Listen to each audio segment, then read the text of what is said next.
எல்லாரும் ஜாலியா இருக்கீங்களா? யாரெல்லாம் ஜாலியா இருக்கீங்க? சூப்பர். சரி, நம்ம இப்போ ஒரு கதை பார்ப்போம்.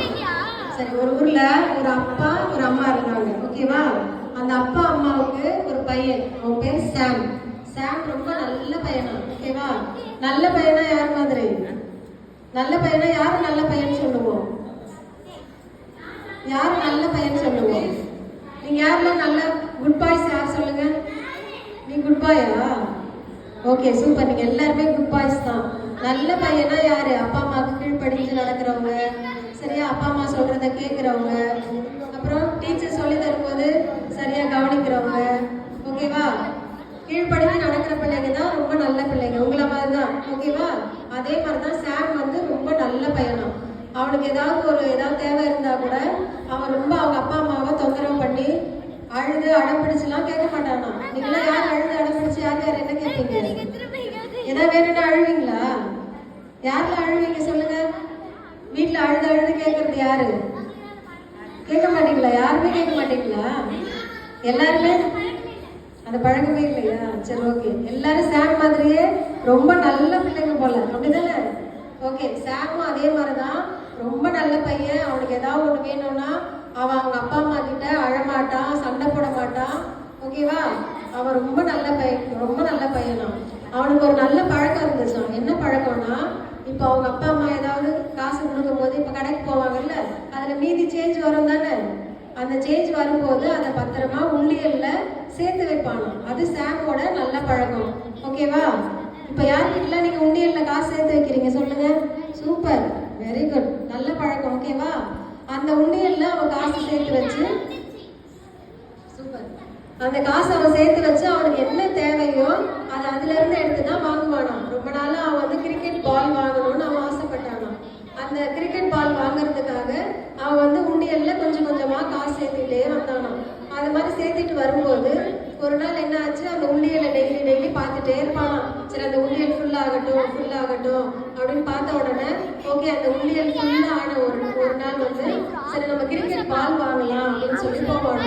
கிரிக்கெட் பால் வாங்குறதுக்கு எவ்வளவு காசு வேணும் சொல்லுங்க? கிரிக்கெட் பால் நிறைய காசு வேணும் இல்லையா? நல்ல பால் வாங்கணும்னா கிரிக்கெட் பிளேயர்ஸ்ல விளையாடுறாங்கல்ல, அதெல்லாம் 15,000 25,000 கூட இருக்கு. ஓகேவா? ஆனா நார்மலா சின்ன பால் சாதாரணமா வாங்கணும்னா ஒரு 500 இருந்தா போதும், வாங்கிடலாம், சாதா பால். ஓகேவா? அந்த மாதிரி ஒரு பால் வாங்கிருக்கான். அவன் சில்லறையா தானே சேர்த்து வைக்கிறான். சரின்னு சொல்லி அந்த எல்லாம் வந்த பிறகு சரி ஓரளவுக்கு பால் வாங்குறதுக்கான காசு வந்துருச்சு அப்படின்னு சொல்லி அவன் பால் வாங்குறதுக்கு அவனும் சாமும் அவங்க ஃப்ரெண்டு டேவிட் வச்சுக்கோங்க. ஓகே, டேவிடும் சாமும் பால் வாங்குறதுக்காக கடைக்கு போறாங்களாம். கடைக்கு போகும்போது என்ன ஆகும், அந்த பால் வாங்க அந்த கடை இருக்கு இல்லையா, அந்த ஷாப்பிங் முன்னாடி அந்த கடைக்கு முன்னாடி போகும்போது பயங்கர கூட்டம் இருந்தது அந்த கடை முன்னாடி. இவங்க என்ன ஆச்சு, ஒரு கூட்டம் இருந்தா நம்ம என்ன போய் எட்டி பார்ப்போம் தானே, நம்ம பார்ப்போமா பார்க்க மாட்டோமா? ஒரு கூட்டம் இருந்தா என்ன ஆச்சு, அதே மாதிரிதான் சாமும் டேவிட்டும் ஓடி போயிட்டு அந்த கூட்டத்துக்குள்ள போய் பாக்குறாங்களா. என்ன ஆச்சு அப்படின்னா, ஒரு சின்ன பையன் அப்படியே ஒரு அழுக்கு ட்ரெஸ்ஸோட மயக்கம் போட்டு கீழே விழுந்துட்டானா. அந்த பையன் வந்து பாவம், அவனுக்கு யாருமே இல்லை, அவனுக்கு சாப்பிட 2-3 நாள் அவன் நிறைய நாள் அவன் சாப்பிடாம இருந்ததுனால அந்த குட்டி பையன் மயக்கம் போட்டு விழுந்துட்டானா. எல்லாரும் அவனை தூக்கி உட்கார வைக்கும் போது உடனே இந்த சாம் என்ன பண்ணுவானா, அவன் வந்து சாப்பிடாததுனாலதான் மயக்கம் போட்டு விழுந்துட்டான். அவன் பால் வாங்க வச்சிருந்த காசை கொண்டு போயிட்டு உடனே இவங்க எல்லாம் வேடிக்கை பார்க்குற இந்த நேரத்துல ஓடி போயிட்டு அந்த பையனுக்கு சாப்பாடு தண்ணி எல்லாமே அவனுக்கு என்னென்ன சாப்பிட தேவையோ எல்லாத்தையும் வாங்கிட்டு வந்து அந்த கூட்டத்துக்குள்ள போய் அந்த பையனுக்கு சாப்பாடை பிரிச்சு வச்சு நீ சாப்பிடு அப்படின்னு சொல்லுவானு. சாப்பிட்ட பிறகு மீதி அவன்கிட்ட காசு இருந்தது இல்ல, சாப்பாடு வாங்கி தண்ணி வாங்கி மீதி அவன் என்ன சேர்த்து வச்சானோ அதை எல்லாத்தையுமே அந்த பையன் கையில எல்லா காசையும் நீ கொடுத்துட்டு நீ வச்சுக்கோ, நீ உனக்கு என்ன தேவையோ நீ வாங்கிக்கோ அப்படின்னு சொல்லி வந்துட்டானோ. உடனே அந்த ஃப்ரெண்டை பார்த்தானா, சாம் என்ன சாம் இப்படி பண்ணிட்ட, நீ எத்தனை நாளா நீ கஷ்டப்பட்டு சேர்த்து வச்ச காசு இது, நம்ம கிரிக்கெட் பால் வாங்குறதுக்காக தானே சேர்த்து வச்சோம், நீ இந்த காசை போய் கொடுத்துட்டியே அப்படின்ற பிறகு அவன் சொன்னானா, நம்ம பால் இல்லாம கூட நம்மளால வாழ முடியும், ஆனா சாப்பாடு இல்லாம வாழ முடியுமா? அதனால நம்ம வந்து பரவாயில்ல, நம்ம இன்னொரு நாள் மறுபடியும் நம்ம சேர்த்து வச்சு நான் அப்புறம் பால் வாங்கிக்கிறேன் அப்படின்னு சொல்லுவானா. ஓகேவா?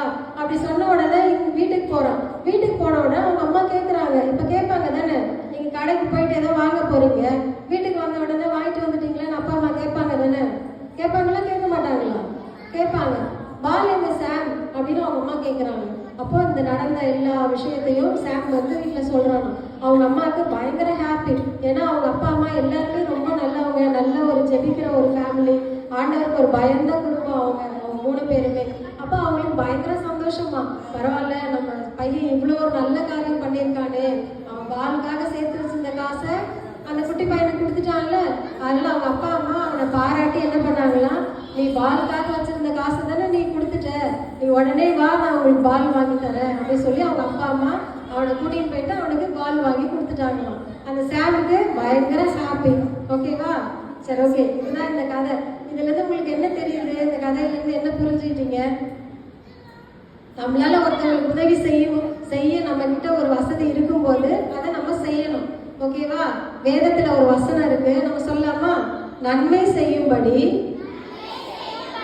உனக்கு திராணி இருக்கும்போது அதை செய்யத்தக்கவர்களுக்கு செய்யாமல் இராதே. நன்மை செய்யும்படி திராணி இருக்கும்போது